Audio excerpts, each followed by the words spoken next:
유죄 파악 좀 하세요. 애 어디 감히 국밥집 아줌마가 의사한테 홍해질리야. 지역문에 내가 예어렸다.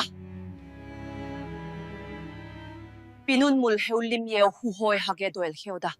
집 한 채 마련하지 못하는 형편에 어디서 시어머니 행세를 하려 합니까? 며느리 될 사람의 그 오만한 외침이 채 끝나기도 전에 제 뺨 위로 천지가 무너져 내리는 듯한 소리가 터져 나왔다. 불에 댄 듯 화끈거리는 뺨의 고통보다 저를 더 아프게 한 것은 제 아들과 사돈 가족들이 지켜보는 앞에서 산산조각이 나버린 어미로서의 이숙자의 자존심이었다. 그 순간 뜨겁게 치밀어 오르던 눈물은 뺨을 타고 흐르지 않고 이숙자의 심장 속에서 차디찬 얼음 덩어리가 되어 박혀버렸다. 좋다. 내가 그토록 경멸했던 그 냄새나는 분식집 주인이 너의 오만방자한 인생의 숨통을 어떻게 끊어놓는지 똑똑히 지켜보게 해주마. 이숙자는 속으로 그렇게 맹세했다. 허나 이런 끔찍한 모욕의 주인공이 바로 자신이 될 줄은 정말 꿈에서조차 상상하지 못했다. 모든 것은 제 아들 최우진, 이 의사 며느리감이라며 한 여자를 제 허름한 분식집으로 데려왔던 바로 그날. 그 불길한 순간부터 시작되었다. 그때부터 이숙자의 인생에 가장 큰 시련이 드리워지기 시작한 것이다. 어머님, 여기 환풍시설은 따로 없는 건가요? 냄새가 옷에 다 배겠네요. 낡은 상가 건물의 문이 삐걱거리며 열리자마자 이숙자의 귓가에 들려온 첫 마디는 다름 아닌 저 문장이었다. 아직 시어머니에게 인사를 건네기도 전의 일이었다. 이숙자 앞에서 코부터 막고 얼굴을 찡그리는 아가씨의 모습에 이숙자는 그저 당혹스러울 따름이었다. 그래, 바로 그 아가씨. 우리 아들 우진이가 입이 닳도록 자랑하던 그 잘나신 대학 병원 전문의 강서희 씨였다. 성남 구시가지 아파트 상가 끝자락. 이숙자가 30년의 세월을 지켜온 순대와 튀김 전문 분식집은 언제나 구수한 기름 냄새와 사람 사는 소리로 북적이는 곳이었다. 누군가에게는 하루의 고단함을 씻어주는 따뜻한 위안의 냄새겠지만 곱게 자란 이숙자의 예비 며느리의 코에는 그저 역겨운 돼지 누린내에 불과했던 모양이다. 아니, 분명 그랬을 것이다. 서희 씨, 잠시만 참아줘요. 여기가 아무래도 좀 오래된 가게라서 그래. 어머니, 오셨어요? 아들 우진이가 쩔쩔매며 이숙자의 눈치를 살폈다. 이숙자는 행주로 손을 쓱쓱 닦아내면서 짐짓 아무렇지 않은 척 빙긋이 웃어 보였다. 오냐, 왔구나. 어서들 앉아라. 바닥이 좀 미끄럽지? 튀김 기름 때문에 어쩔 수가 없구나. 이숙자가 자리를 권하며 의자를 빼주려 하자 서희는 기겁을 하며 한 발자국 뒤로 물러섰다. 마치 오물이라도 묻은 물건을 보는 듯한 눈빛이었다. 그녀는 명품 가방에서 물티슈를 꺼내더니 이숙자가 방금 닦아놓은 의자를 다시 한번 박박 닦기 시작했다. 하얀 물티슈가 거뭇하게 변하자 그녀의 미간도 덩달아 좁아졌다. 그 모습을 지켜보는 것은 민망함을 넘어 모욕적이기까지 했다. 우진 씨, 나 그냥 서 있을게요. 이 옷 드라이클리닝 맡긴 지 얼마 안 됐어요. 그녀는 의자에 앉는 것조차 거부하고 짝다리를 짚은 채 섰다. 그녀의 어깨에 걸린 샤넬백은 시장 골목의 형광등 불빛을 받아 번쩍거렸다. 제 허리춤에 묶인 국물 자국과 기름때로 얼룩덜룩한 낡은 앞치마와는 참으로 극명하게 대비되는 풍경이었다. 속이 쓰렸다. 아니, 아렸다는 표현이 더 맞을 것이다. 허나 이숙자는 꾹 참아 넘겼다. 제 아들이 좋다고 데려온 여자였고 게다가 잘나가는 의사라니. 평생 시장 바닥에서 분식이나 팔아 키운 아들이 의사 며느리를 본다는데 이 정도의 유세는 기꺼이 받아들여야 하는 것이 아닌가 싶었다. 그때는 정말 그렇게 생각했다. 그래, 서 있어라. 뭐 마실 거라도 줄까? 시원한 식혜라도? 아니요, 괜찮습니다. 저 단 거 잘 안 먹어요. 피부에 좋지 않아서요. 이숙자의 말끝을 툭 잘라버리는 태도에 이숙자는 그만 말문이 막혔다. 우진이는 어쩔 줄 몰라 하며 이숙자의 손을 꽉 잡았다. 엄마, 정말 죄송해요. 서희 씨가 오늘 병원에서 수술이 많아서 좀 예민해서 그래요. 부디 이해해 주세요. 아들의 손은 따뜻했지만 그가 잡은 손끝이 미세하게 떨리고 있음을 이숙자는 놓치지 않았다. 이숙자는 아들의 손등을 두드려주며 속으로 쓴 웃음을 삼켰다. 제 허리춤에 묶인 국물 자국과 기름때로 얼룩덜룩한 낡은 앞치마와는 참으로 극명하게 대비되는 풍경이었다. 속이 쓰렸다. 아니, 아렸다는 표현이 더 맞을 것이다. 허나 이숙자는 꾹 참아 넘겼다. 제 아들이 좋다고 데려온 여자였고 게다가 잘 나가는 의사라니. 평생 시장 바닥에서 분식이나 팔아 키운 아들이 의사 며느리를 본다는데 이 정도의 유세는 기꺼이 받아들여야 하는 것이 아닌가 싶었다. 그때는 정말 그렇게 생각했다. 그래, 서 있어라. 뭐 마실 거라도 줄까? 시원한 식혜라도? 아니요, 괜찮습니다. 저 단 거 잘 안 먹어요. 피부에 좋지 않아서요. 그래, 이숙자의 말끝을 툭 잘라버리는 태도에 이숙자는 그만 말문이 막혔다. 우진이는 어쩔 줄 몰라 하며 이숙자의 손을 꽉 잡았다. 엄마, 정말 죄송해요. 서희 씨가 오늘 병원에서 수술이 많아서 좀 예민해서 그래요. 부디 이해해 주세요. 아들의 손은 따뜻했지만 그가 잡은 손끝이 미세하게 떨리고 있음을 이숙자는 놓치지 않았다. 이숙자는 아들의 손등을 두드려주며 속으로 쓴 웃음을 삼켰다. 우진아, 네가 죄송할 게 뭐 있니? 못난 어미가 번듯한 한정식집 하나 못 차리고 이런 분식집이나 하고 있어서 네가 길을 못 펴는구나. 그때는 정말 그런 생각뿐이었다. 하지만 저 아이는 모를 것이다. 이 좁고 허름한 가게가 실은 강남 요지의 빌딩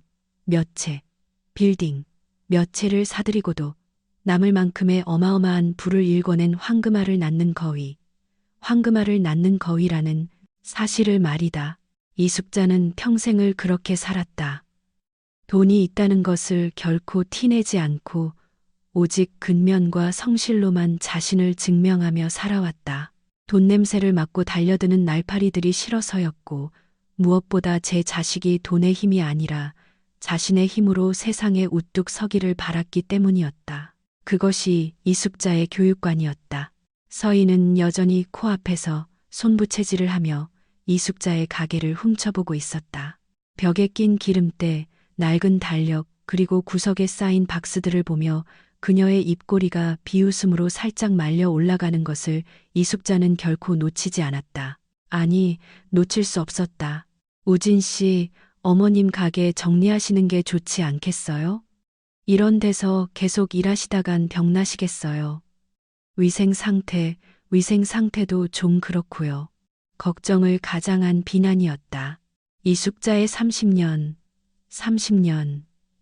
인생이 아들을 키워낸 이 신성한 일터가 그녀의 말 한마디에 위생불량하고 병을 부르는 곳으로 전락해버렸다. 그것은 이숙자에게 씻을 수 없는 모욕처럼 느껴졌다. 이 가게가 내 근면의 상징이다. 이 순대 팔아 우진이 대학 보내고 공무원 만들었다. 이숙자가 짐짓 화제를 돌리자 서희의 눈빛이 번뜩였다.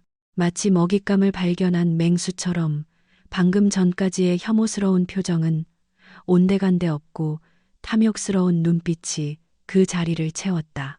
아니, 욕망으로 가득 찬 눈빛이었다. 그것 때문에 오늘 온 거예요, 어머님. 우진 씨한테 얘기 들으셨죠? 저희 강남 쪽에 아파트 보고 있거든요. 요즘 전세 사기도 많고 해서 그냥 매매로 하는 게 나을 것 같아서요. 강남 아파트 매매. 못해도 20억에서 30억, 강남은 훌쩍 넘는 물건들이다. 공무원 월급쟁이인 우진이의 능력으로는 어림도 없는 소리였다. 결국 시어머니인 이숙자의 주머니를 열겠다는 소리가 아니겠는가. 강남 아파트라.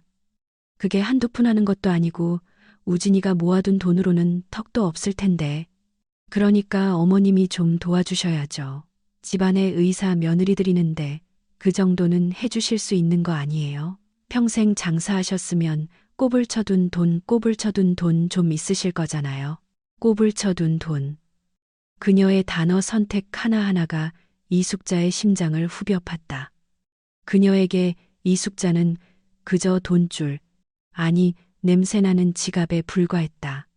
그 사실이 이숙자를 너무도 비참하게 만드는구나. 이숙자는 물끄러미 그녀를 바라보았다. 명품으로 휘감은 몸, 화려한 화장, 그리고 그 속에 감춰진 천박한 욕망까지도. 그녀는 이숙자가 가진 힘은 상상조차 못한 채 그저 낡은 앞치마를 두른 힘없는 노인네를 쥐어짜려 하고 있었다. 그 모습이 참으로 가소로웠다. 생각 좀 해보마. 밥은 먹고 가야지. 순대 한 접시라도 내어주랴? 아뇨, 됐어요. 저 이런 거 잘 못 먹어요. 우진 씨, 나가자. 나 머리 아파. 서희는 뒤도 돌아보지 않고 낡은 상가 문을 박차고 나갔다. 딸랑거리는 종소리가 유난히 처량하게 울렸다. 우진이는 엄마, 나중에 다시 올게요. 죄송해요. 라고 급히 고개를 숙이고는 헐레벌떡 그녀의 뒤를 쫓아나갔다. 아들의 뒷모습을 보며 이숙자는 참으로 씁쓸했다. 텅 빈 가게에 이숙자 혼자 남겨졌다. 튀김 기름 끓는 소리만이 요란하게 들려왔다. 이숙자는 앞치마 주머니에 손을 넣었다. 거친 손끝에 만져지는 꼬깃꼬깃한 지폐들. 그래, 어디 한번 보자꾸나. 네가 진짜 며느리감인지 아니면 내 아들 인생 망칠 물건인지. 이숙자는 그렇게 마음속으로 되뇌었다. 이숙자는 끓고 있는 기름솥에 뚜껑을 닫았다. 육중한 뚜껑이 닫히며 뿜어져 나온 하얀 김이 이숙자의 얼굴을 가렸다. 이제 이숙자의 시험은 시작된 것이다. 그리고 그 시험의 끝이 네가 생각하는 꽃길일지 아니면 벼랑 끝일지는 오직 내 행동에 달렸다는 것을 너는 꿈에도 모를 것이다. 아니, 감히 상상조차 못할 거다. 전세요? 어머님, 지금 저더러 남의 집살이를 하라는 말씀이세요? 저 강서희예요. S대, 의대 나오고 대학 병원 전문이라고요?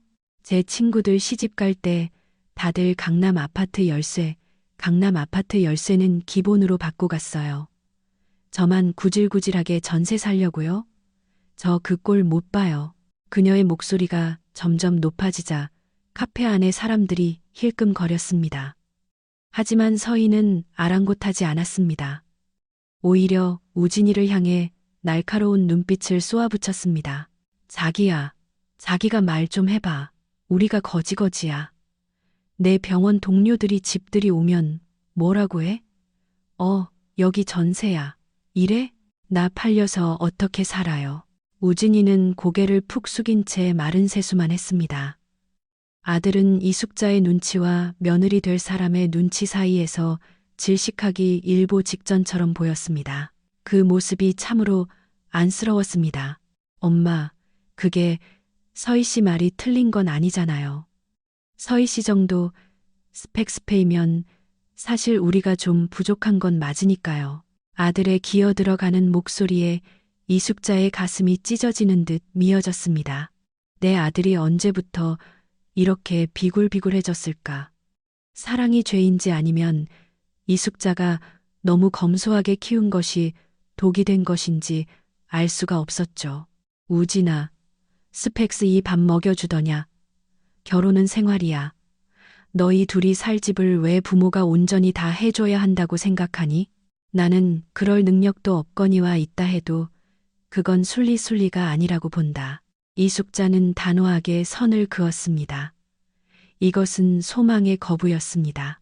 며느리의 부당한 요구를 거절함으로써 이숙자는 그녀가 가진 인성의 밑바닥을 보고 싶었습니다. 아니, 봐야만 했습니다. 이숙자의 말에 서희는 기가 차다는 듯 헛웃음을 터뜨렸습니다. 그 웃음소리가 어찌나 경멸적이었는지 이숙자의 귓가에 아직도 생생합니다. 능력이 없으시면 솔직하게 말씀을 하십시오. 무슨 순리순리 타령이세요?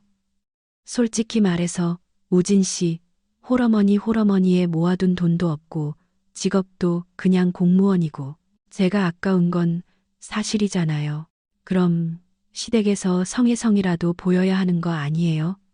집 한 채 못 해주는 시댁인 줄 알았으면 저도 다시 생각했을 거예요. 다시 생각했을 거다. 그 말은 곧 이 결혼을 엎을 수도 있다는 협박이었습니다. 아들의 얼굴이 사색이 되었습니다. 우진이는 테이블 아래로 이숙자의 손을 꽉 잡았습니다. 제발 좀 도와달라는, 살려달라는 애원처럼 느껴졌습니다.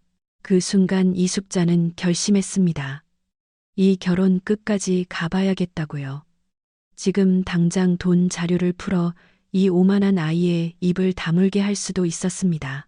30억짜리 수표 한 장 던져주면 저 표정이 어떻게 바뀔지 눈에 선했습니다. 아마 꼬리를 흔드는 강아지처럼 돌변했겠죠. 하지만 그렇게 시작한 결혼이 행복할 리 없습니다. 돈이 떨어지면 언제든 제 아들을 헌신짝처럼 버릴 아이였습니다. 이숙자는 그렇게 확신했습니다. 그래, 내 말이 정 그렇다면 내가 융통을 좀 해보마. 하지만 30억은 무리다. 내가 가게 보증금이랑 적금 깬 거 다 합쳐서 어떻게든 보태볼 테니 나머지는 너희가 대출을 받든 알아서 해라. 이숙자는 짐짓 힘겹게 양보하는 척했습니다. 사실 가계 보증금이니 적금이니 하는 것은 이숙자의 재산의 0.1%도 안 되는 돈이었습니다. 그녀는 그것을 알 리 없었겠죠. 서인은 팔짱을 끼고 잠시 계산기를 두드리는 표정을 지었습니다. 그녀의 눈동자 속에는 오직 돈에 대한 탐욕만이 번뜩였습니다. 아, 어머님, 진짜 답답하시네. 대출 나오면 이자는 누가 감당해요? 제 병원 개원하느라 든 빚도 있는데. 알겠어요. 정 능력이 안 되신다니 어쩔 수 없죠. 대신 그녀는 검지 손가락을 이숙자의 코앞에 치켜들더군요. 그 모습이 얼마나 무례하고 오만했는지 모릅니다. 예단비는 따로 챙겨주세요. 저희 엄마가 그러시는데 집 못 태우는 시댁이면 예단이라도 빵빵하게 받아야 남들한테 덜 부끄럽대요. 밍크코트랑 명품 가방. 그리고 현금 예단 5억. 이 정도는 해주실 수 있죠? 분식집 30년 하셨으면 그 정도는 썩어날 거 아니에요. 점입가경이었습니다. 집을 못 해주니 현금 5억을 내놓으라니요. 이것은 결혼이 아니라 마치 인신매매나 다름없었습니다. 제 아들을 사는 값으로 5억을 내라는 통보였어요. 5억이라 알겠다. 노력해보마. 이숙자가 고개를 끄덕이자 서인은 그제야 만족스러운 듯 비로소 등받이에 몸을 기대더군요. 그녀의 얼굴에는 승리감마저 엿보였습니다. 진작 그러셨으면 좋았잖아요. 어머님, 다음 주 상견례 때는 좀 차려입고 나오세요. 저희 부모님 격식 따지시는 분들이라 냄새나는 옷 입고 나오시면 저 진짜 곤란해요. 아셨죠? 그녀는 자리에서 일어나며 테이블 위에 놓인 이숙자의 손을 쳐다보았습니다. 굵은 마디와 거친 분식집 기름때와 설거지로 인해 부르튼 손. 그녀는 차마 그 손을 잡지는 못하고 눈짓으로만 인사를 건네는 실언만 하고는 카페를 나갔습니다. 그 뒷모습이 얼마나 경박했는지 모릅니다. 남겨진 커피에는 붉은 립스틱 자국만 선명하게 남아 있었습니다. 붉은 자국이 마치 제 아들의 피를 빨아먹으려는 흡혈귀의 흔적처럼 느껴졌어요. 우진이는 고개를 들지 못했습니다. 엄마, 미안해. 정말 미안해. 내가 나중에 다 갚을게. 자랭님 그렇고이 됐다. 갚을 생각 말고 정신이나 똑바로 차려라. 이 결혼 내가 선택한 거다. 그 책임도 내가 지는 거야. 이숙자는 차갑게 말하고 자리에서 일어났습니다. 카페 유리창 밖으로 화려한 청담동 거리가 보였습니다. 저 건너편에 우뚝 솟은 메디컬 센터. 그 건물의 실소유주가 바로 저 이숙자라는 사실을 알게 될 날이 머지 않았다는 것을 이숙자는 다시금 되새겼습니다. 상견례, 그래요. 거기서 판가름이 나겠더군요. 이숙자는 주먹을 꽉 쥐었습니다. 서희야, 내가 원하는 격식이 무엇인지, 그리고 그 격식 뒤에 숨겨진 진실이 무엇인지 똑똑히 보여주마. 내 아들의 눈에서 피눈물을 흘리게 한 대가는 네가 상상하는 것보다 훨씬 혹독할 것이다. 이숙자는 그렇게 다짐했습니다. 바람이 차가웠습니다. 하지만 이숙자의 가슴 속에서 타오르는 불길은 그 어떤 바람으로도 꺼지지 않을 것 같았어요. 아니, 결코 꺼지지 않을 겁니다. 이사장님, 정말 이렇게까지 하셔야 합니까? 이 서류 한 장이면 끝날 일입니다. 정인호 변호사가 답답하다는 듯 넥타이를 느슨하게 풀며 이숙자에게 물었습니다. 대한민국 5대 로펌의 대표 변호사이자 이숙자의 30년 지기 친구인 정 변호사. 그가 이숙자에게 내민 서류 봉투에는 황금손 장학재단의 자산 현황과 강남 메디컬 타워의 등기부 등본이 들어 있었습니다. 덮어둬라. 아직은 때가 아니야. 이숙자는 창밖으로 시선을 돌렸습니다. 테헤란로의 빌딩 숲이 한눈에 내려다 보이는 스카이라운지 사무실. 저 수많은 빌딩 중 이숙자의 것이 서너 채는 되지만 지금 이숙자의 모습은 영락없는 시장통 할머니였습니다. 그 모습이 이숙자를 더욱 결연하게 만드는구나. 서서히 그 아이 뒤를 좀 캐봤습니다. 예상대로더군요. 사치와 허영이 도를 넘었습니다. 병원 개업할 때 쓴 돈도 사채까지 끌어다 썼더군요. 빚더미에 앉은 주제의 명품으로 휘감고 다니는 꼴이라니 우진이가 껍데기만 보고 속은 겁니다. 지금이라도 말씀하시고 결혼 깨시죠. 정 변호사의 말은 구구절절 옳았습니다. 이숙자도 그 사실을 잘 알고 있었죠. 제 아들이 불구덩이로 뛰어들고 있다는 것을요. 하지만 부모가 억지로 뜯어말린 결혼은 평생의 원망으로 남는 법입니다. 우진이가 스스로 깨닫게 해야 했습니다. 설령 그 과정이 뼈를 깎는 고통일지라도 이숙자는 그렇게 할 수밖에 없었어요. 정 변호사, 자네는 법은 잘 알지 몰라도 인생은 아직 멀었네. 똥인지 된장인지는 찍어 먹어봐야 아는 법이야. 내 아들이 선택한 여자다. 그 선택의 무게를 견디는 것도 내 아들의 몫이지.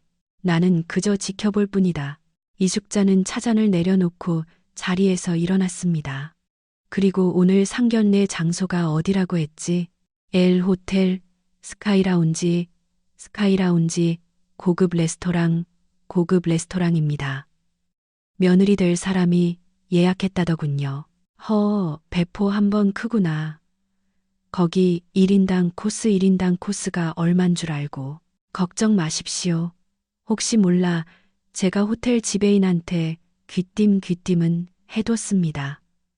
이사장님 가시면 VIP 대우하라고. 쓸데없는 짓 절대 그러지 말게. 오늘은 이사장 이숙자 가는 게 아니야. 분식집 주인 최우진 엄마로 가는 거야. 티내지 말게. 이숙자는 정 변호사의 만류를 뒤로하고 사무실을 나섰습니다. 엘리베이터, 거울에 비친 이숙자의 모습은 초라하기 그지없었지만 눈빛만은 그 어느 때보다 형형하게 빛나고 있었습니다. 아니, 빛나고 있었을 겁니다. 집으로 돌아온 이숙자는 장롱 깊숙한 곳을 뒤적였습니다. 조명 냄새가 훅 끼쳐왔습니다. 화려한 비단과 모피 코트들이 즐비했지만 이숙자의 손이 멈춘 곳은 색이 바랜 옥색 한복, 옥색 한볼이었습니다. 30년 전 남편을 먼저 보내고 분식 장사를 시작할 때 입었던 옷, 소매 끝에 묻은 세월의 때가 묻어있는 그 옷을 꺼내 들었습니다. 이 옷이 이숙자에게는 가장 의미 있는 옷이었습니다. 어머니, 정말 그거 입고 가시게요? 그래도 상견례인데. 우진이가 방문을 열고 들어와 곤란한 표정으로 이숙자에게 물었습니다. 아들은 말끔한 정장을 차려입었지만 얼굴은 죄인처럼 어두웠습니다. 그의 표정에서 이숙자는 깊은 고민과 불안을 읽을 수 있었습니다. 왜? 이게 뭐 어때서? 네 아버지 장례식 때도 입었고 너 대학 합격했을 때도 입었던 옷이다. 내게는 가장 귀한 옷이야. 며느리 될 아이한테 내 진짜 모습을 보여주는 게 예의 아니겠니? 이숙자는 고집스럽게 한복을 꿰입었습니다. 거울 속의 이숙자는 누가 봐도 돈 없고 고집만 세 보이는 시골 노인네였습니다. 서희가 원한 격식과는 정반대의 모습이었습니다. 하지만 이것이 이숙자의 갑오탐한데 이자 무기무기였습니다. 만약 이 모습조차 가족으로 받아들인다면 이숙자는 기꺼이 제 모든 것을 내어줄 생각이었습니다. 하지만 기대는 하지 않았죠. 약속 장소인 엘 호텔 로비. 화려한 샹들리에와 대리석 바닥이 눈부셨습니다. 회전문을 통과하자마자 호텔 직원들의 시선이 이숙자에게로 쏠리더군요. VIP 고객인 이숙자를 알아보는 눈치가 아니었습니다. 저런 차림의 노인네가 여긴 왜? 라는 의아함과 경계심이 섞인 눈빛들이었죠. 그들의 시선에서 이숙자는 제 옷차림이 얼마나 그들에게 이질적으로 느껴지는지 알 수 있었습니다. 엄마, 긴장하지 마세요.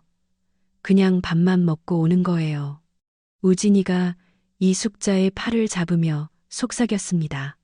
긴장하는 건 내가 아니라 너로구나, 아들아. 이숙자는 아들의 떨리는 팔을 토닥이며 엘리베이터에 올랐습니다. 스카이라운지 레스토랑의 프라이빗 룸, 문틈새로 웃음소리가 새어나왔습니다. 호호, 우리 서희가 병원 일 때문에 얼마나 바쁜지 몰라요. 이번에 최신 레이저 기계도 들여놨는데 예약이 밀려서. 아이고, 사돈 처녀가 참 똑소리 나네요. 우리 우진이가 복 받았지, 뭐. 안사돈의 교태 섞인 목소리와 아부하듯 맞장구 치는 낯선 목소리. 아니, 낯설지 않았습니다. 저 목소리는 제 아들의 목소리가 아니었거든요. 문을 열고 들어서자 풍경이 한눈에 들어왔습니다. 서희와 그녀의 부모, 그리고 웬 낯선 중년 남자가 앉아 있었습니다. 서희의 부모는 온몸을 명품으로 휘감고 있었고 테이블 위에는 벌써 비싼 술병들이 놓여 있었죠. 그 모습에서 이숙자는 그들의 허영심을 엿볼 수 있었습니다. 어머, 오셨어요? 서희가 자리에서 일어나지도 않고 눈인사만 까딱 건넸습니다. 그녀의 시선이 이숙자의 옥색 한복에 꽂히더니 순식간에 경멸로 바뀌더군요. 옆에 앉은 안사돈, 즉 서희의 어머니는 이숙자의 위아래를 훔쳐보더니 노골적으로 코웃음을 쳤습니다. 그 웃음소리가 이숙자의 가슴을 쑤시는 듯 아팠어요. 어머나 세상에. 나는 무슨 사극 찍다 오신 줄 알았네. 오늘 상견례인 거 모르셨나 봐요. 옷차림이 참 소박하시네. 비꼬는 말투에 가시가 돋아 있었습니다. 이숙자는 짐짓 못 들은 척하며 빈자리에 앉으려 했습니다. 그런데 자리가 애매했습니다. 원형 테이블의 상석은 이미 서희 부모가 차지했고 그 옆은 서희, 그리고 그 옆엔 아까 본 중년 남자가 앉아 있었어요. 그것은 마치 이숙자와 우진이를 이방인 취급하는 듯 느껴졌습니다. 소개가 늦었네요. 이쪽은 저희 병원 행정원장님이세요. 오늘 식사 자리 계산도 해주실 겸 우진 씨한테 조언도 좀 해주실 겸 모셨어요. 서희가 뻔뻔하게 말했습니다. 상견례 자리에 제3자를 그것도 돈 내줄 물주를 데려오다니요. 이것은 이숙자를 그리고 제 아들을 철저히 무시하는 처사였습니다. 너희는 돈 없으니 밥값 걱정 말고 찌그러져 있어라. 하는 무언의 아빠이었죠. 아, 예, 안녕하십니까. 최우진입니다. 네네, 말씀 많이 들었습니다. 공무원이시라고. 뭐 안정적이긴 하네. 근데 요즘 세상에 공무원 월급으로 처자식 먹여 살리겠나? 허허. 박원장이라는 작자가 거들먹거리며 우진이의 어깨를 툭 쳤습니다. 아들은 얼굴이 벌개져서 고개만 숙였습니다. 그 모습을 지켜보는 서희의 부모는 마치 원숭이를 구경하듯 흥미로운 표정이었습니다. 이숙자는 그들의 눈빛에서 냉혹함을 느꼈습니다. 자, 앉으세요. 멀뚱히 서 계시지 말고. 근데 어머님, 냄새가 좀 옷장 냄새인가? 여기 환풍기 좀 세게 틀어야겠네. 안사돈이 손부채질을 하며 인상을 찌푸렸습니다. 이숙자는 아무 말 없이 우진이 옆 구석진 자리에 앉았습니다. 푹신한 호텔 의자가 마치 가시방석처럼 느껴지는구나. 이곳은 상견례장이 아니었습니다. 제 아들과 이숙자를 단두대에 올려놓고 조리돌림 하는 처형장이었어요. 하지만 그들은 몰랐습니다. 이 처형장의 집행관 그들이 아니라 바로 이 낡은 한복을 입은 노인네라는 사실을요. 그것은 그들이 상상조차 못할 진실이었죠. 음식이 나오기 전에 집 문제는 어떻게 정리가 되셨나 모르겠네. 바깥사돈, 서희의 아버지가 헛기침을 하며 본론을 꺼냈습니다. 젓가락도 들기 전에 돈 이야기부터 하는군요. 역시 그 딸의 그 부모였습니다. 이숙자는 그들에게서 똑같은 탐욕을 보았습니다. 아니, 우진군 말고 자네 모친 말이야. 분식 장사 30년 했다면서? 그럼 현금은 꽤 만지셨을 텐데 30억이 없다는 게 말이 되나? 혹시 며느리 보기 싫어서 일부러 안 내놓는 거 아니오? 바깥사돈의 눈이 탐욕으로 번들거렸습니다. 이숙자는 물 한 모금을 천천히 삼키며 그를 똑바로 쳐다보았습니다. 이숙자의 눈빛에서 이숙자가 물러서지 않을 것임을 그는 알았을 것입니다. 돈이야 있다가도 없고 없다가도 있는 법이지요. 사돈께서는 딸을 의사 만드시느라 노후 준비는 다 되셨는지 모르겠습니다. 이숙자의 반격에 좌중이 일순 조용해졌습니다. 서희의 아버지가 얼굴을 붉히며 언성을 높이려는 찰나 웨이터들이 들어와 코스 요리를 깔기 시작했습니다. 그들의 등장이 잠시나마 이 수라장 같은 분위기를 잠재우는구나. 달그락거리는 접시 소리 사이로 팽팽한 긴장감이 흘렀습니다. 이것은 단순한 식사 자리가 아니었습니다. 넘지 말아야 할 선을 넘기 직전의 위태로운 줄타기였죠. 그리고 이숙자는 직감했습니다. 오늘 이곳에서 사단이 나도 크게 나겠구나. 제 앞 접시에 놓인 최고급 요리가 차갑게 식어가고 있었습니다. 이숙자는 젓가락을 들지 않았어요. 이제 곧 밥상이 엎어질 테니까요. 아니, 엎어져야만 했습니다. 밥알이 모래알 같았습니다. 눈앞에 진수성찬이 펼쳐져 있었지만 이숙자는 단 한 숟갈도 뜰 수가 없었습니다. 사돈댁 식구들이 뱉어내는 말 한마디가 비수처럼 날아와 이숙자의 가슴에 박히는 통에 숨쉬는 것조차 고역으로 느껴졌어요. 그래서 사돈어른, 집 문제는 어떻게 하실 작정이십니까?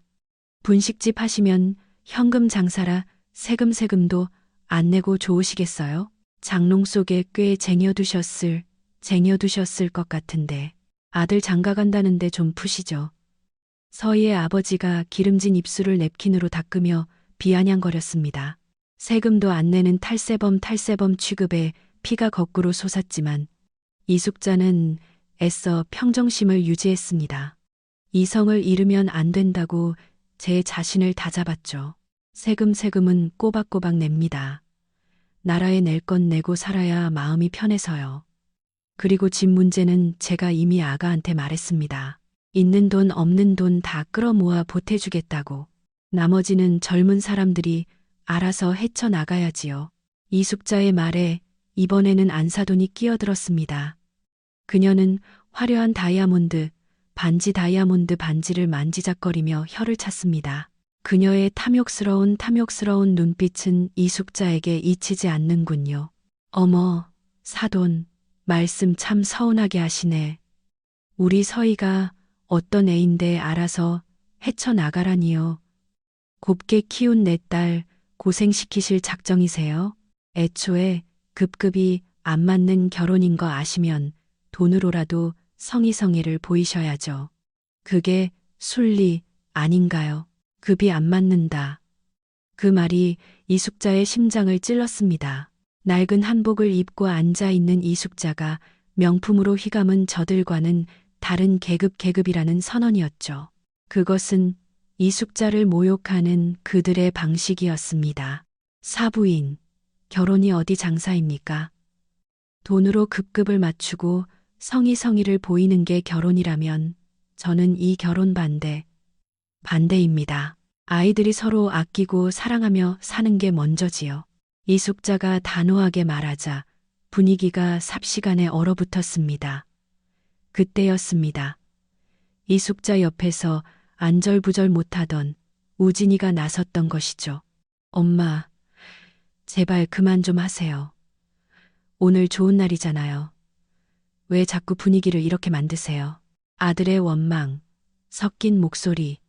그 순간 이숙자는 세상이 무너지는 것 같았습니다. 제 편을 들어주지는 못할 망정 어미의 입을 막으려는 아들의 모습에 눈앞이 캄캄해졌어요. 그것이 이숙자를 더욱 절망스럽게 만들었습니다. 우진 씨, 가만히 좀 있어. 어른들 말씀하시잖아. 서희가 날카롭게 우진이를 제지하더니 이숙자를 향해 도끼 눈을 번뜩였습니다. 그녀의 눈빛은 마치 이숙자를 잡아먹을 듯한 기세였죠. 어머님, 지금 저희 부모님한테 훈계하시는 거예요? 뭘 안다고 그렇게 잘난 척을 하세요? 평생 시장 바닥에서 분식이나 마신 분이 뭘 아시는데요? 그때였습니다. 이숙자가 더 이상 참지 못하고 마지막 말을 내뱉은 것이요. 그래, 나는 시장 바닥에서 분식이나 말았다. 하지만 돈보다 귀한 게 뭔지는 안다. 자식 사랑하는 마음으로 한평생을 바쳤는데 내 아들 짝짝이 되겠다는 네 눈에는 오로지 돈밖에 보이지 않는구나. 이 결혼 다시 생각해야겠다. 결정적인 한마디였습니다. 이숙자의 마지막 시험이자 마지막 경고였죠. 그 말이 서희의 마지막 이성의 끈을 끊어 버린 줄은 그때는 정말 몰랐습니다. 벌떡 일어선 서희가 성큼 이숙자 앞으로 다가왔습니다. 그 살기 등등한 기세에 모두가 숨을 죽였습니다. 우진이가 서희 씨 왜 이래 하며 그녀를 말리려 했지만 이미 너무 늦었더군요. 결혼 집값 한 채 못 사주는 주제에 어디서 훈계지야. 날카로운 외침과 함께 번쩍하는 섬광이 이숙자의 눈앞을 스쳤습니다. 짝 소리가 울려 퍼졌습니다. 고개가 돌아갔습니다.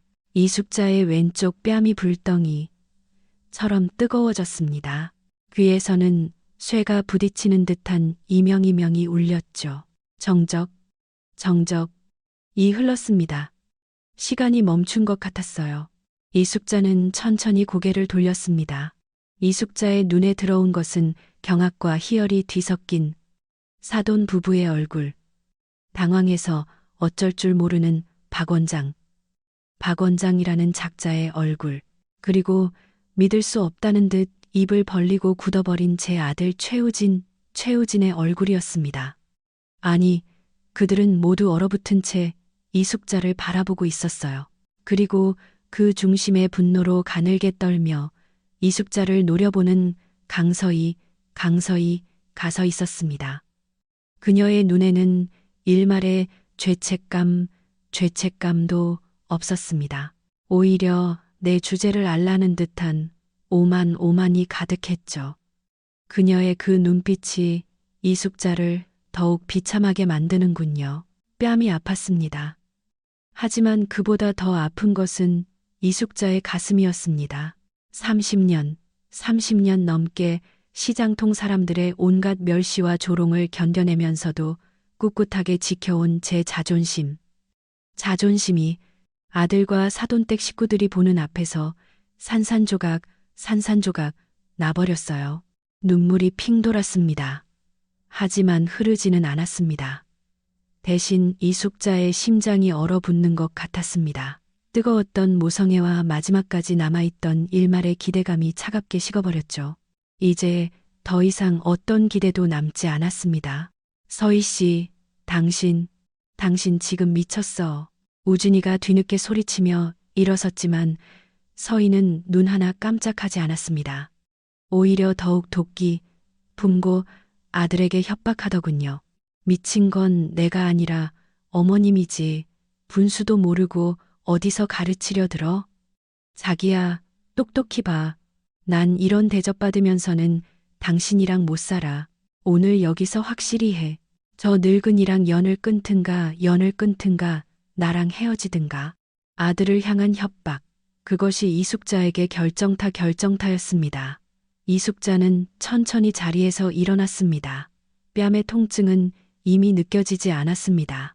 낡은 한복 옷고름을 매만졌습니다. 그리고 이숙자를 둘러싼 모든 사람들을 영혼 없는 눈으로 한번 쓱 훑어보았습니다. 그들은 모두 이숙자의 적적이었어요. 심지어 제 아들마저도요. 이숙자는 아무 말도 하지 않았습니다. 어떤 변명도 어떤 욕설도 하지 않았습니다. 그럴 가치조차 없는 사람들이었으니까요. 이숙자는 그저 조용히 몸을 돌려 룸의 문손잡이를 잡았습니다. 엄마, 어디 가세요? 엄마.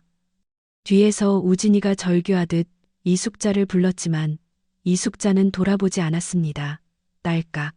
문이 열리고 화려한 호텔 복도의 불빛이 쏟아져 들어왔습니다. 이숙자는 그 빛을 향해 한 걸음 내디뎠습니다. 이제 모든 시험은 끝났습니다. 그리고 이숙자의 심판이 시작될 것입니다. 서희야, 너는 내 손으로 기회의 문을 닫고 파멸의 문을 열었다. 오늘 네가 때린 이 뺨 한 대의 값이 얼마인지 내가 아주 뼈저리게 느끼게 해주마. 이숙자는 그렇게 다시 한번 다짐하며 발걸음을 옮겼어요. 호텔 회전문을 빠져나오자 차가운 밤 공기가 불타는 제 뺨을 후려쳤습니다. 그제야 정신이 번쩍 들더군요. 뒤에서 엄마 제발요 하고 울부짖는 아들의 목소리가 들려왔지만 이숙자는 단 한 번도 뒤를 돌아보지 않았습니다. 이미 제 마음속에서 아들은 그 어리석은 사랑을 지키기 위해 어미를 내버린 불효자로 나긴 찍혔으니까요. 택시를 잡아타고 행선지를 말하는 이숙자의 목소리는 놀랍도록 차분했습니다. 덜컹거리는 차 안에서 화려한 강남의 야경이 창밖으로 스쳐 지나갔습니다. 방금 전 이숙자가 모욕을 당했던 엘 호텔도 서서히 그 아이가 운영한다는 피부과가 있는 저 번쩍이는 메디컬 타워도 모두 이숙자의 발 아래 있는 것들이었습니다. 하지만 그들은 아무도 몰랐습니다. 그저 낡은 한복을 입은 노인네가 뺨을 맞고 쫓겨났다고 생각하며 낄낄거리고 있겠지요. 그들의 오만함 이숙자에게는 더욱 선명하게 다가왔습니다. 어차피 돈도 없는 노인네, 연연 끊으면 그만이지 뭐. 아마도 서희는 그렇게 생각하며 샴페인이라도 터뜨리고 있을지 모릅니다. 승리감에 도취해 자신의 미래가 얼마나 밝을지 떠들고 있겠지요. 그 오만함이 바로 너를 무너뜨릴 가장 큰 약점냠이다. 이숙자는 입술을 깨물었습니다. 집에 도착하자 익숙한 기름 냄새가 이숙자를 맞았습니다. 평생을 함께한 위로의 냄새가 오늘따라 역하게 느껴졌어요.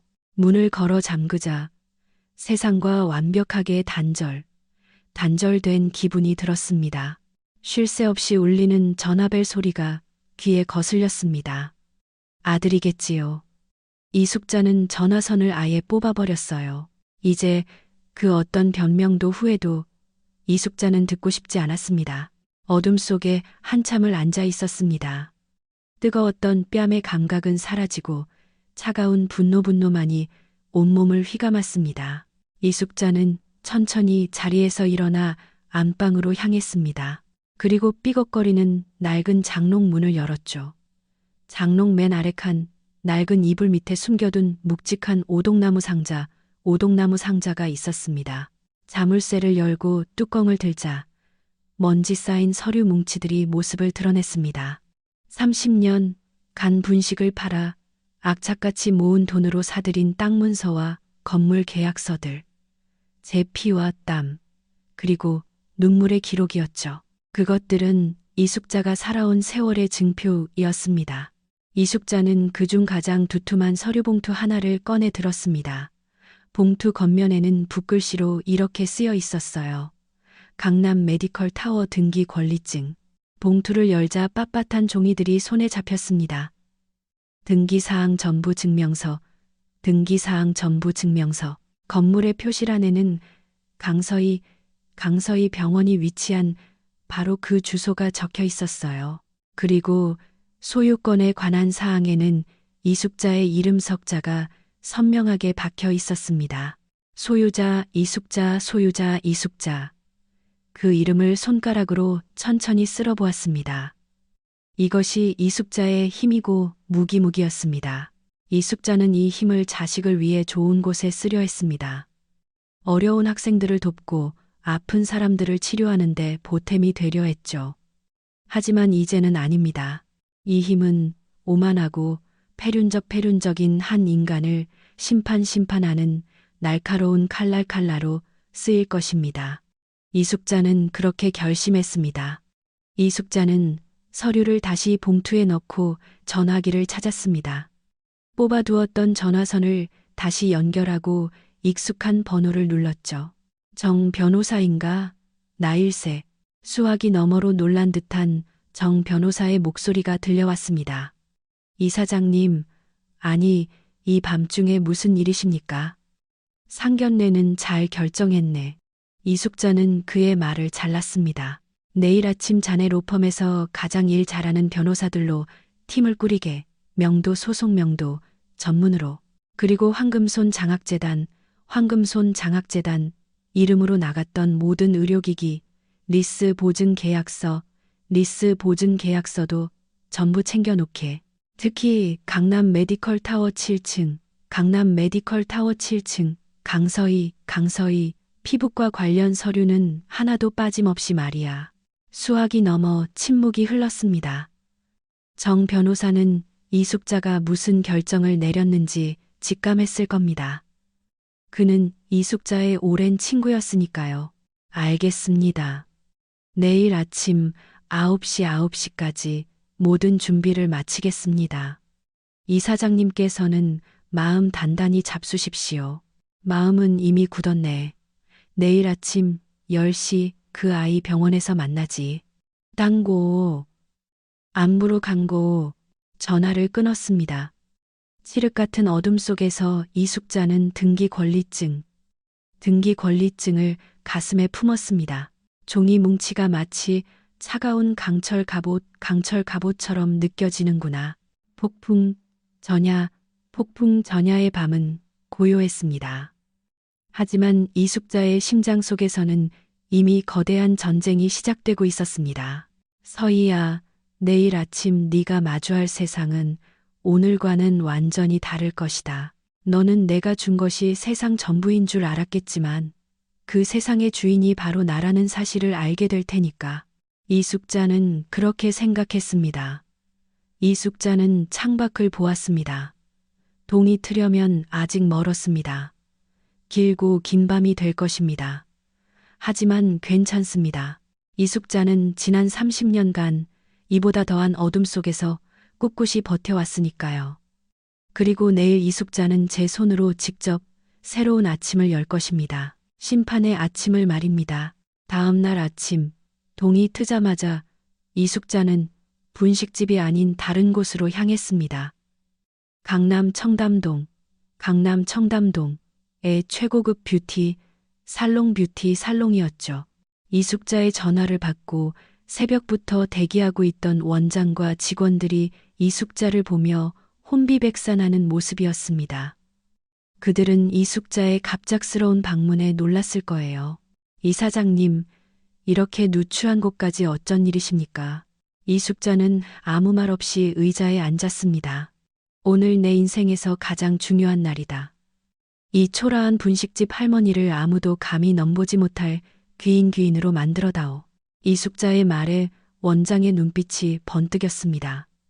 그로부터 2시간, 수십 년간 일에 치여 돌보지 못했던 이숙자의 얼굴과 머리카락, 손톱이 전문가들의 손길 아래 다시 태어났습니다.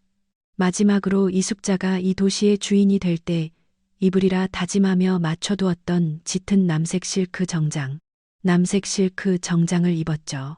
진주 목걸이와 귀고리가 마지막 활용점정이었습니다. 거울 앞에 선 이숙자는 더 이상 어제의 이숙자가 아니었습니다. 세월의 흔적은 남아 있었지만 그 위에 깊음과 위험이 더 씌워져 있었습니다. 눈빛은 차갑고 단단했습니다. 이제 이숙자는 싸울 준비를 마쳤습니다. 약속 시각인 오전 10시 검은색 세단 여러 대가 강남 메디컬 타워 앞에 멈춰 섰습니다. 정 변호사와 그의 로펌 정의 변호사들이 이숙자의 차문을 열어주었고 이숙자는 마치 여왕처럼 차에서 내렸습니다. 빌딩 보안 요원들이 깎듯이 허리를 숙이는군요. 그들의 태도에서 이숙자는 이미 이숙자의 달라진 위상을 느낄 수 있었습니다. 이사장님 오셨습니까? 이숙자는 고개만 까딱하고 로비로 들어섰습니다. 이숙자의 구두발 소리가 대리석 바닥을 울렸습니다.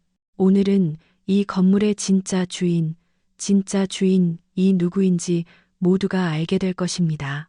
그것은 누구도 부인할 수 없는 사실이었죠. 한편 같은 시각 7층 강서희 피부과 원장님, 오늘 건물주 바뀐 거 아시죠? 10시에 새 건물주가 우리 병원부터 방문한대요. 간호사의 말에 서희는 코웃음을 쳤습니다. 그녀의 얼굴에는 여전히 오만함이 가득했죠. 호들갑 떨기는 어차피 돈 많은 늙은이겠지. 내가 살살 구슬리면 월세 10%는 깎을 수 있을걸. 의사 사위 본다고 하면 껌뻑 죽을 거야, 아마. 서희는 어젯밤의 완벽한 승리를 만끽하고 있었습니다. 시어머니 될 여자의 뺨까지 때렸지만 아들 우지는 결국 자신에게 싹싹 빌며 매달렸거든요. 돈 없는 늙은이와의 연연을 끊겠다는 각서까지 받아냈으니 이제 거칠 것이 없다고 그녀는 생각했을 거예요. 김 실장, 제일 비싼 다과 세트랑 커피 준비해. 그리고 나 화장 좀 고치고 올 테니까 건물주 오시면 깍듯이 모셔. 알았지? 서희는 거울 앞에서 립스틱을 고쳐 바르며 회심의 미소를 지었습니다. 새 건물주라는 동아줄 잡아 이참에 병원을 확장할 꿈에 부풀어 있었던 거죠. 원장님 오셨나 봐요. 복도에서 구두 소리가. 근데 변호사들도 같이 왔는데요. 변호사? 뭐 재산 많은 사람들이니 의뢰 데리고 다니는 거겠지. 나가보자. 서희는 가장 자신 있는 비즈니스 미소를 장착하고 원장실 문을 열었습니다. 그리고 복도에 선 무리를 보고는 그대로 얼어붙어 얼어붙어 버렸죠. 복도 한가운데 짙은 남색 정장을 입은 기품 있는 여인이 서 있었습니다. 어제 자신이 뺨을 때렸던 그 냄새나는 분식집 할머니와는 전혀 다른 사람이었습니다.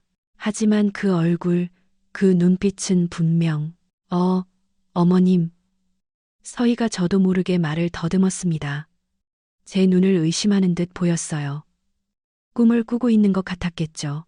분식집 할머니가 왜 저런 모습으로 변호사들을 대동하고 여기에 서 있는 것인지 그녀는 이해할 수 없었을 겁니다. 이숙자는 아무 말 없이 서희를 지나쳐 원장실로 들어갔습니다. 그리고는 너무나도 익숙하다는 듯 그녀가 앉아있던 원장 의자에 몸을 깊숙이 묻었죠. 푹신한 가죽 의자가 이숙자의 몸을 편안하게 감쌌습니다. 그것은 바로 이숙자의 자리였습니다. 뒤따라 들어온 정 변호사가 서희 앞에 서류 뭉치를 내밀었습니다. 강서희 원장 되십니까? 본인은 강남 메디컬 타워의 새로운 소유주 이숙자 이사장님의 법률 대리인입니다. 새로운 소유주 이숙자 이사장님. 그 단어들이 서희의 귓가를 마치 망치처럼 때렸습니다. 서희의 얼굴이 순식간에 하얗게 질려가는군요. 네, 뭐라고요? 아닐 거야. 말도 안 돼. 그녀는 믿을 수 없다는 듯 고개를 저으며 이숙자를 쳐다봤습니다. 이숙자는 말없이 그녀를 응시했습니다. 이숙자의 눈빛에는 동정도 연민도 없었습니다. 오직 차가운 경멸만이 담겨 있었을 뿐이죠. 내가 어젯밤 내 뺨을 때리며 말했지. 집 한 채 못 사주는 주제라고. 이숙자는 천천히 입을 열었습니다. 이숙자의 목소리는 낮고 조용했지만 원장실의 공기를 얼어붙게 만들기에는 충분했습니다. 그래, 나는 내 아들에게 집 한 채 사주지 않았다. 하지만 이숙자는 자리에서 일어나 창가로 걸어갔습니다. 창밖으로 강남강매 풍경이 펼쳐졌어요. 이 빌딩은 내 것이다. 이숙자의 선언에 서희의 다리가 풀렸습니다. 그녀는 휘청거리며 책상을 짚었습니다. 병원 직원들은 복도에서 문틈으로 이 모든 광경을 지켜보며 숨을 죽이고 있었습니다. 그들은 이제 모든 진실을 알게 된 것이었죠. 거짓말이야. 당신 같은 분식집 할멈이 어떻게 이런 빌딩을. 분식집 할멈? 이숙자는 천천히 돌아섰습니다. 그래, 나는 평생 분식을 팔았다. 그리고 그 돈으로 땅을 사고 건물을 올렸다. 네가 무시하고 경멸했던 그 냄새나는 돈으로 바로 이 자리에 서 있는 거다. 이제 상황 파악이 좀 되나? 강서희 원장. 이숙자의 입에서 나온 강서희 원장이라는 호칭의 서희는 비로소 모든 것이 현실임을 깨달았습니다. 그녀의 눈에 공포가 어리기 시작하는군요. 자신이 건드린 상대가 자신이 감당할 수 있는 수준이 아니라는 것을 말입니다. 상황은 완벽하게 역전되었습니다. 이제부터는 사냥의 시간이었죠. 이숙자는 정 변호사에게 눈짓을 보냈습니다. 이제 진짜 심판을 시작할 때가 된 것입니다. 이제 상황 파악이 좀 되나? 강서희 원장. 이숙자의 차가운 물음에 서희의 얼굴에서 마지막 핏기마저 사라졌습니다.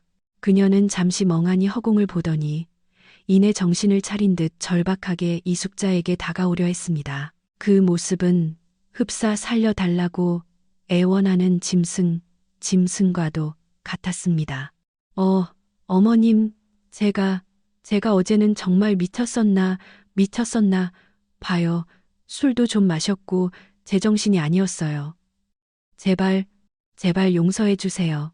네?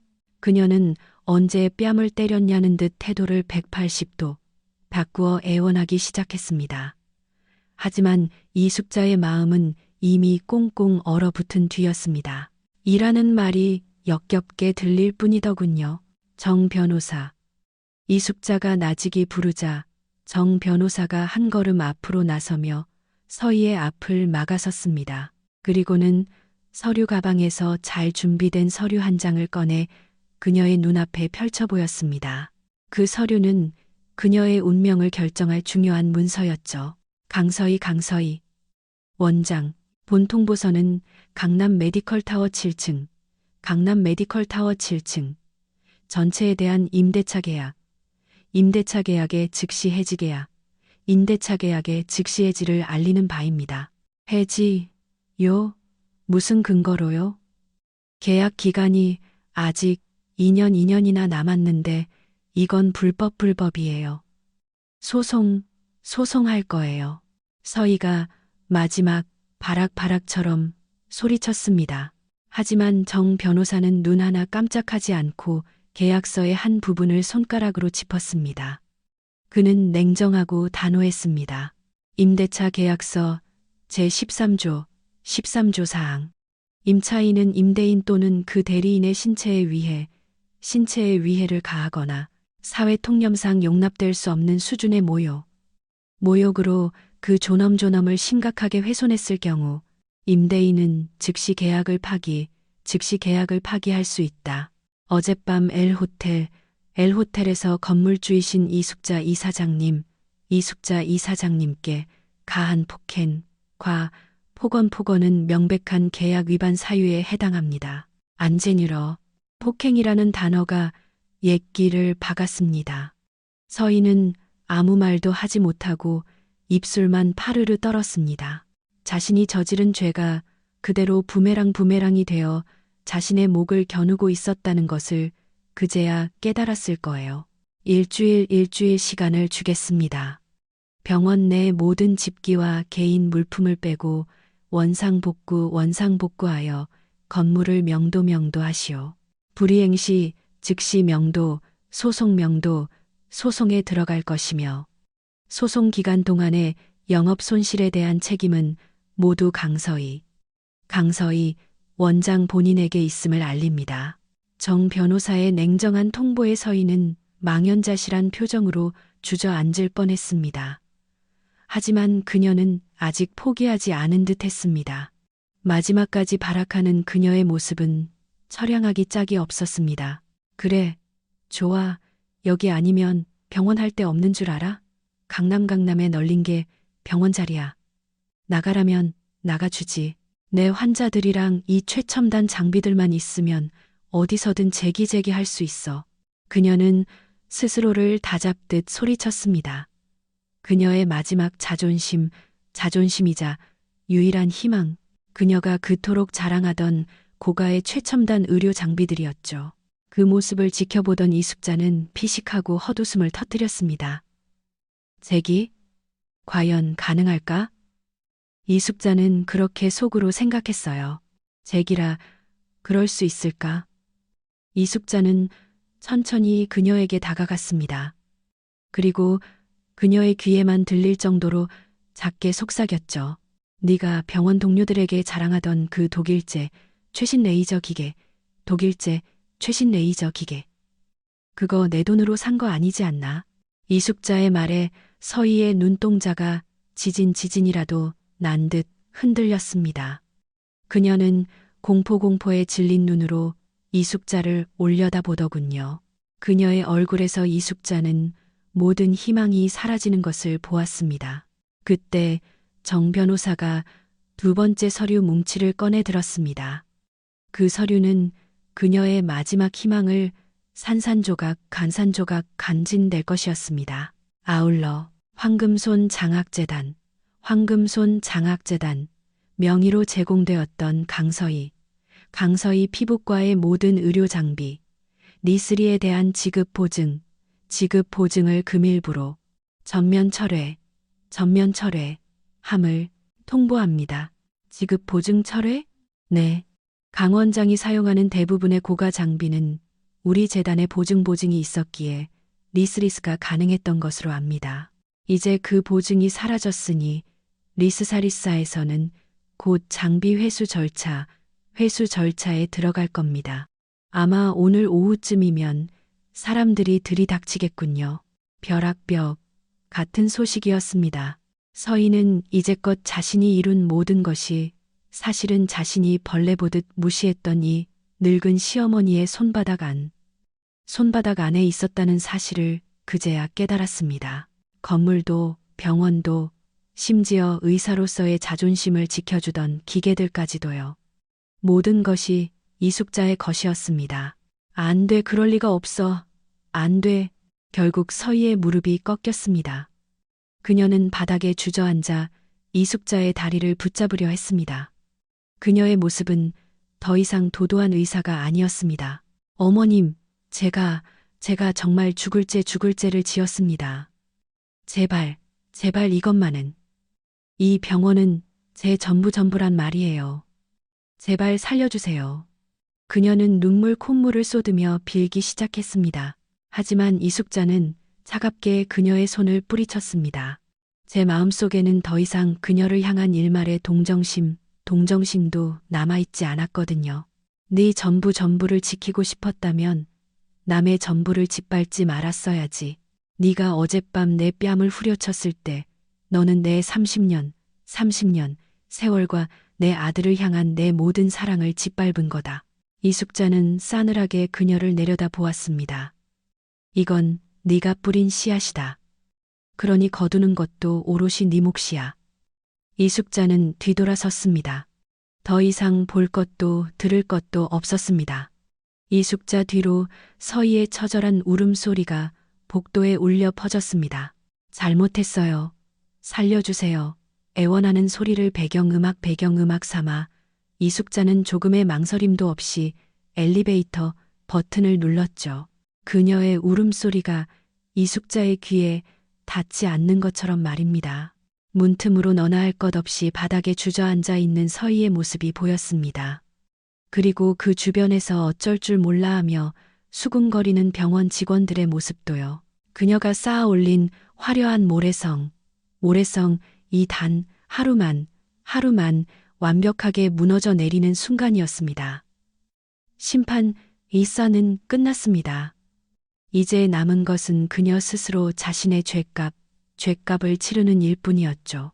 메디컬 타워를 빠져나와 검은 세단에 몸을 싣자 비로소 긴장이 풀리며 온몸에 피로가 몰려왔습니다. 창밖으로 빠르게 스쳐 지나가는 풍경을 보며 눈을 감았습니다. 제 뒤에 남겨진 서희의 절규가 환청처럼 귓가에 맴돌았지만 더 이상 이숙자의 마음이 흔들리지는 않았어요. 이숙자는 이미 모든 것을 결정했습니다. 이사장님, 어디로 모실까요? 재단 사무실로 가시겠습니까? 정 변호사의 물음에 이숙자는 잠시 생각에 잠겼다가 이내 나직이 대답했습니다. 아니, 내 가게로 가주게. 순자의 분식집으로 말이야. 이숙자의 시작이자 이숙자의 전부인 곳. 화려한 복수를 끝낸 이숙자가 돌아갈 곳은 결국 그곳뿐이었습니다. 그곳이 이숙자의 진정한 안식처였죠. 차가 시장 골목으로 접어들 무렵 주머니 속에서 휴대폰이 진동했습니다. 화면에 뜬 이름은 아들. 이숙자는 잠시 망설이다가 이내 통화 버튼을 눌렀습니다. 어떤 변명을 늘어놓을지 혹은 또 서희 편을 들며 이숙자를 원망할지 모를 일이라고 생각했거든요. 여보세요. 이숙자의 목소리는 스스로 듣기에도 차갑게 가라앉아 있었습니다. 수화기 너머로 한참 동안 침묵이 흐르더니 이내 아들의 잠긴 목소리가 들려왔습니다. 그는 울고 있었습니다. 끊어내는 울음소리가 휴대폰을 타고 넘어와 이숙자의 가슴을 저미게 하는군요. 어머니, 죄송합니다. 제가 죽일 놈입니다. 방금 서희 씨 만나고 오는 길입니다. 제게 전화해서 살려달라고 어머니께 무릎이라도 꿇겠다고 하더군요. 하지만 저는 그렇게 못했습니다. 이숙자는 말없이 아들의 다음 말을 기다렸습니다. 서희 씨에게 이혼 서류를 주고 왔습니다. 어머니, 저는 제 아내 될 사람이 어떤 사람인지도 몰랐고 제 어머니가 어떤 수모를 겪는지 알면서도 외면했습니다. 저는 남편으로서도 아들로서도 자격이 없는 놈입니다. 이제라도 바로잡겠습니다. 아들의 단호한 목소리에 얼어붙었던 제 마음 한 구석이 조금씩 녹아내리는 것 같았습니다. 제 아들이 비록 늦었지만 드디어 어리석음에서 깨어난 것이었죠. 그것이 이숙자에게는 큰 위로가 되었습니다. 됐다. 갚을 생각 말고 정신이나 똑바로 차려라. 이 결혼 내가 선택한 거다. 그 책임도 내가 지는 거야. 이숙자는 그 말만 남기고 전화를 끊었습니다. 분식집 앞에 차가 멈췄습니다. 그런데 가게 앞 풍경이 조금 이상했습니다. 말끔한 정장 차림의 남자, 두 명. 이 마치 경호원처럼 가게 입구 양옆에 서 있었습니다.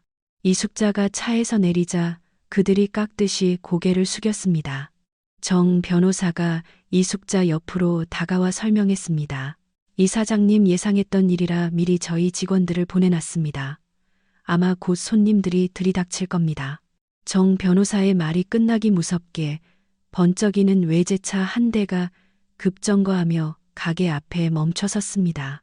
차 문이 거칠게 열리더니 어제 상견례 자리에서 봤던 사돈 부부가 악귀 같은 형상으로 내렸습니다. 그들의 얼굴은 분노로 일그러져 있었어요. 이 영감탱이가 여기 있었구먼.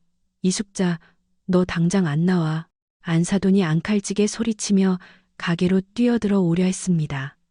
하지만 정장 차림의 변호사들이 가로막았죠.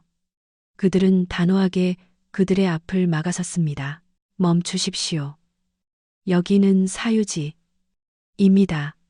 무단으로 침입하실 수 없습니다. 아스나라미다들. 이렇게 살아니러미다라들.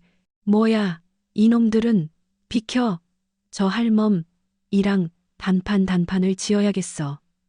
내가 뭔데 우리 딸 인생을 망쳐. 바깥사돈까지 합세해 고함을 지르며 행패를 부리기 시작했습니다. 시장 사람들의 시선이 모두 우리 가게로 쏠렸습니다. 하지만 이숙자는 가게 안 의자에 태연히 앉아 끓고 있는 기름손만 바라볼 뿐이었습니다. 이제 저들과 말을 섞는 것은 이숙자의 몫이 아니었죠. 강원일, 박영숙 씨 두 분의 영업방해 및 협박행위는 현재 모두 녹화되고 있습니다. 정 변호사가 직접 나서며 차갑게 말했습니다. 그는 서류 한 장을 꺼내 그들의 코앞에 흔들었죠. 또한 어젯밤 두 분께서 따님인 강서희 씨의 폭행을 방조하고 동조한 것에 대해 폭행교사 및 방조 혐의로 고소장 접수를 마쳤습니다. 지금 즉시 이곳에서 떠나지 않으시면 현행범으로 체포될 수 있음을 경고합니다. 고소장이라는 말에 사돈 부부의 얼굴이 하얗게 질렸습니다. 그들은 법이라는 것이 자신들과는 상관없는 자신들보다 약한 사람들을 짓누르는 도구라고만 생각했을 것입니다. 하지만 그 법의 칼날이 자신들의 목을 겨누게 되자 그제야 사태의 심각성을 깨달은 모양이었어요. 이게 무슨, 억울하시면 경찰서에 가서 진술하시지요. 그럼 이만가 주시겠습니까? 변호사들의 단호하고 빈틈없는 태도에 사돈 부부는 결국 아무 말도 못하고 분한 듯 입술만 깨물었습니다. 그들은 이숙자를 죽일 듯이 노려보더니 이내 꽁무니를 빼고는 주랭랑치듯 차를 타고 사라졌습니다. 시장 사람들은 통쾌하다는 듯 수군거렸죠. 그들의 눈빛에서 이숙자는 정의가 실현되는 것을 보았습니다. 그날 저녁 아들과 함께 오랜만에 저녁을 먹었습니다. 아들은 밥을 먹는 내내 몇 번이고 죄송하다며 고개를 숙였습니다. 그의 진심이 이숙자에게 고스란히 전해지는군요. 됐다. 이제 그만해라. 나도 너에게 미안한 게 있다. 내 재산을 숨긴 채 너를 시험시험 하려 했으니. 아닙니다. 어머니, 돈이 문제가 아니었습니다. 제가 사람 보는 눈이 없었고 제 신념이 약했던 탓입니다. 들아, 빗개나로 우리민이 나까 가시러 우라까. 그날 밤 이숙자는 잠들기 전 정 변호사에게 마지막으로 문자를 한 통 받았습니다. 그가 보낸 사진 속에는 굽게 셔터셔카 내려진 강서희 피부과의 모습이 담겨 있었어요. 셔터 위에는 A4, A4 용지 한 장이 덜렁 붙어 있었습니다. 개인 사정으로 폐업합니다. 그녀가 직접 쓴 것일까요? 그 6글자에 그녀가 쌓아 올렸던 모든 욕망과 허영이 담겨 한 장의 종이처럼 가볍게 나부끼고 있었습니다. 그렇습니다. 그녀의 인생은 결국 한 장의 종이처럼 얇고 가벼운 모래성, 그럼에 불과했던 것입니다. 그것이 이숙자가 내린 심판의 결과였죠. 그 후 며칠간 이숙자의 일상은 다시 예전으로 돌아왔습니다. 새벽 4시, 4시면 일어나 기름솥에 불을 올리고 가게 문을 열고 땀 흘려 일하는 손님들에게 따뜻한 순대와 튀김 한 접시를 내어주는 삶. 달라진 것이 있다면 이제 제 곁에는 든든한 아들이 함께한다는 것이었습니다. 우진이는 퇴근하면 곧장 가게로 달려와 설거지를 돕고 제 어깨를 주물러주며 못다한 효도요루를 하려 했었어요. 그의 진심, 어린 모습에 이숙자는 깊은 위안을 얻었습니다. 그렇게 모든 것이 제자리를 찾아가고 있다고 생각했을 때였습니다. 며칠 만에 휴대폰을 켜자 수십 통의 부재중 전화와 문자가 쏟아졌습니다. 모두 강서희라는 이름으로 와 있었죠. 차마 열어볼 엄두가 나지 않아 그대로 지워버렸습니다. 이제는 이숙자와 상관없는 사람이었으니까요. 그러던 어느 날 저녁, 가게 정리를 마치고 아들과 함께 집으로 돌아가던 길이었습니다. 시장 골목 어귀, 희미한 가로등 불빛 아래 웬 여자가 웅크리고 앉아 있었습니다. 며칠 밤이라도 샌 듯 헝클어진 머리, 움쑥해진 얼굴. 한때는 명품으로 휘감았던 몸에는 허름한 트레이닝복이 걸쳐져 있었습니다. 네, 바로 강서희였습니다. 그녀는 이전에 화려했던 모습을 찾아볼 수 없었어요. 그녀는 우리를 발견하자마자 벌떡 일어나 달려왔습니다. 그리고는 망설임 없이 이숙자의 발치에 무릎을 꿇더군요. 어머님, 아니 이사장님, 제가 정말 잘못했습니다. 제가 죽일 년입니다.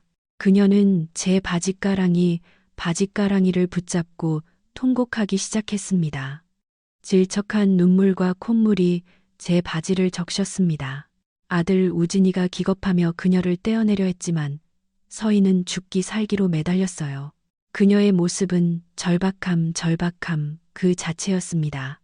제발 한 번만 기회를 주세요. 제가 평생 어머님 발 닦개가 되라면 될게요.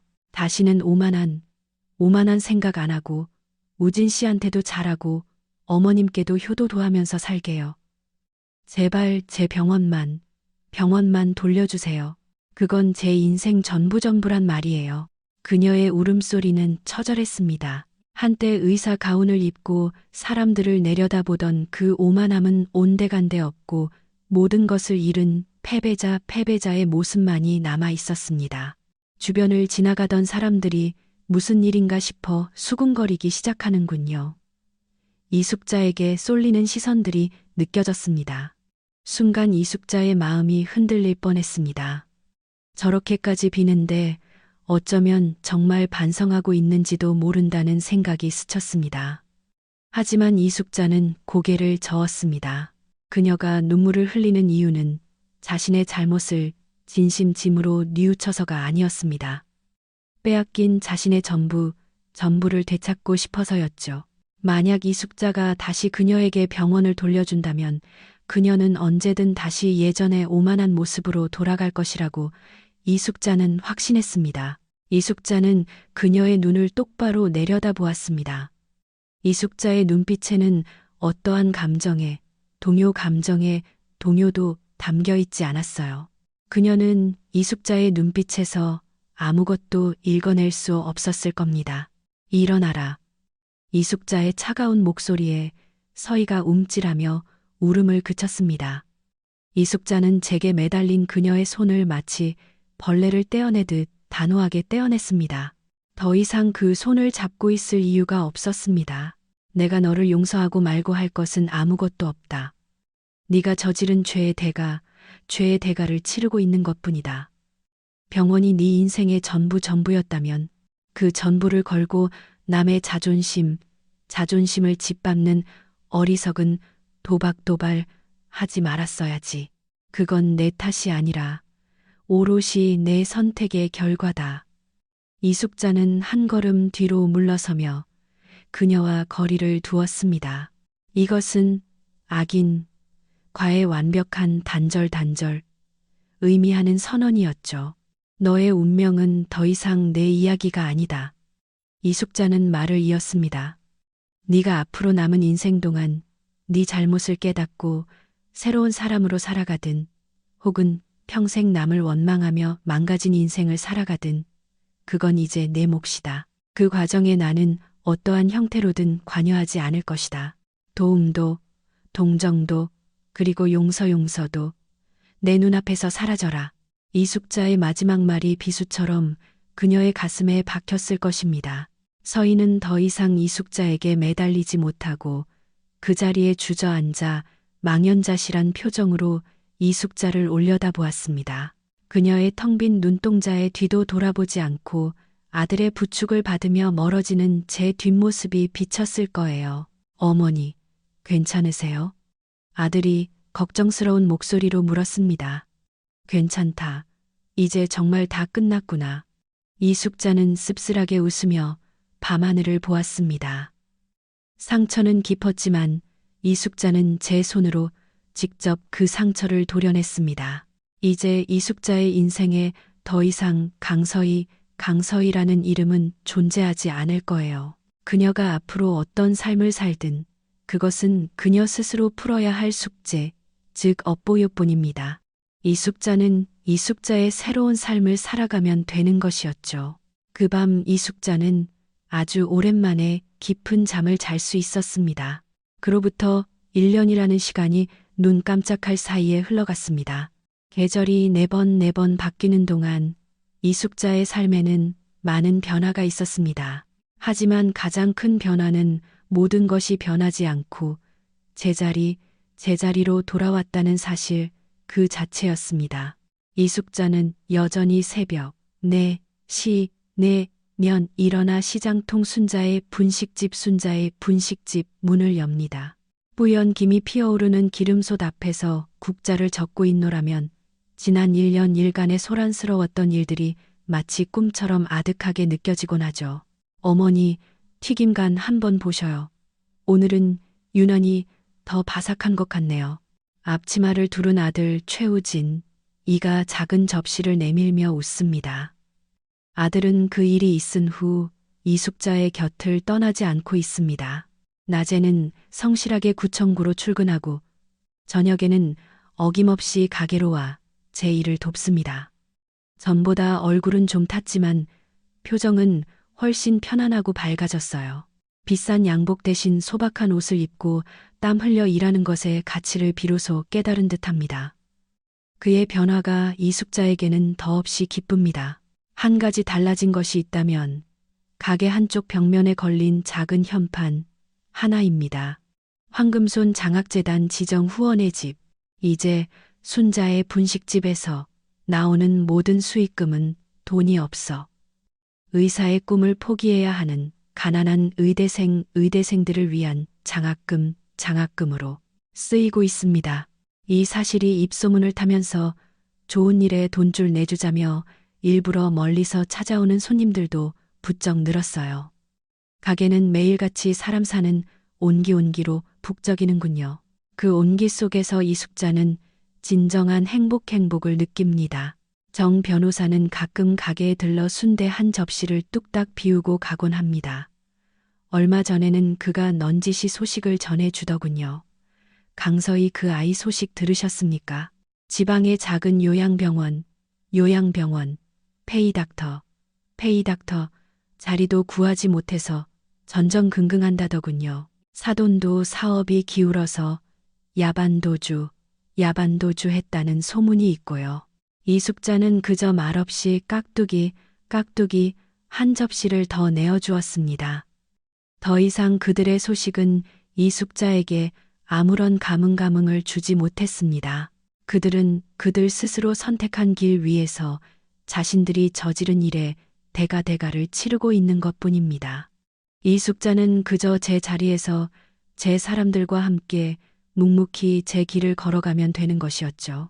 어느 날 저녁, 가게 문을 닫을 무렵 앳된 얼굴의 청년 하나가 가게를 찾아왔습니다. 허름한 옷차림에 책가방을 맨 모습이 영락없는 고학생이었습니다. 그의 눈빛에서 이숙자는 뜨거운 열정과 간절함을 보았습니다. 여기가 순자의 분식집 맞나요? 이숙자 이사장님 맞으시죠? 알고 보니 그는 황금손 장학재단의 첫 번째 장학생이었습니다. 다음 학기 등록금이 막막해 휴학을 고민하던 차에 극적으로 장학금을 받게 되었다며 연신 고개를 숙이는군요. 정말 감사합니다. 이사장님. 이 은혜 평생 잊지 않고 꼭 돈 없고 아픈 사람들을 먼저 생각하는 진짜 의사가 되겠습니다. 청년의 눈에는 진심 어린 눈물이 그렁그렁했습니다. 이숙자는 말없이 뜨끈한 순대 한 접시와 튀김 한 그릇을 말아주었죠. 밥 든든히 먹고 힘내서 공부해라. 네가 앞으로 구해낼 수많은 사람들을 생각하면 이 분식 한 그릇이 조금도 아깝지 않구나. 청년은 눈물을 뚝뚝 흘리며 분식을 먹었습니다. 그 모습을 지켜보는 이숙자의 가슴이 뭉클뭉클해지는군요. 그렇습니다. 이것이었습니다.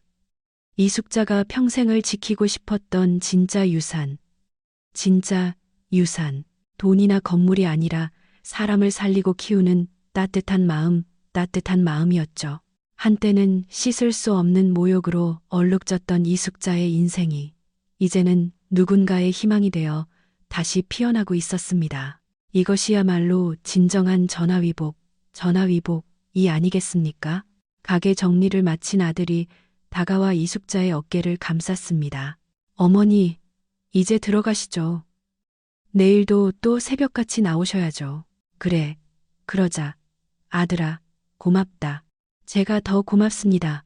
어머니, 저를 다시 사람 만들어 주셔서요. 아들과 나란히 시장 골목을 걸었습니다. 어둠이 내린 시장은 고요했지만 우리 가게에서 새어나오는 희미한 불빛이 골목을 따뜻하게 비추고 있었습니다. 이숙자는 깨달았습니다. 진정한 행복은 화려한 빌딩 꼭대기에 있는 것이 아니라 매일 땀 흘려 일하는 이 시장 골목의 뜨끈한 분식 한 그릇에 그리고 사랑하는 아들의 온기 속에 있다는 것을요. 그것이 이숙자가 살아온 세월이 가르쳐준 가장 값진 교훈이었습니다. 그날 뺨에 남았던 상처는 아무런 흔적조차 없지만 그날의 시련을 통해 얻은 교훈. 이숙자의 인생의 가장 큰 성공의 발판이 되었습니다. 이숙자는 앞으로도 이 자리에서 세상에서 가장 따뜻한 순대와 튀김을 끓여낼 것입니다. 그것이 바로 분식집 할머니 이숙자가 살아가는 이유이니까요. 이숙자는 제 삶에 더없이 만족하며 오늘 하루를 마감합니다. 존경하는 시청자 여러분, 오늘 저 이숙자의 가슴 아프지만 통쾌했던 사연을 끝까지 들어주셔서 진심으로 감사드립니다. 이 이야기는 단순히 돈이나 복수에 관한 것이 아니었습니다. 제가 30년 동안 튀김과 순대를 팔아 지켜온 자존심의 가치, 그리고 참된 사랑과 인간의 도리에 대한 깊은 성찰이었습니다. 결국 제가 배운 가장 큰 교훈은 이겁니다. 진정한 힘은 화려한 건물이나 명품 옷에 있는 것이 아니라 매일 땀 흘려 일하는 성실함 속에, 그리고 사람을 사람으로 대하는 따뜻한 마음 속에 있다는 사실입니다. 며느리 강서희가 제 뺨을 때린 순간 그녀는 스스로 파멸의 문을 연 것입니다. 돈의 힘이 아니라 인성의 힘이 승리하는 순간을 여러분과 함께 나눌 수 있어 영광이었습니다. 오늘 저희 사연이 어떠셨나요? 여러분의 솔직한 생각과 의견을 댓글로 남겨주세요. 여러분의 소중한 피드백은 저에게 큰 힘이 됩니다. 그리고 앞으로도 저희 채널이 좋은 이야기를 계속 만들 수 있도록 구독과 좋아요 꼭 부탁드립니다. 다음번에도 흥미롭고 교훈적인 사연으로 여러분을 찾아뵙겠습니다. 오늘도 좋은 하루 보내세요. 감사합니다.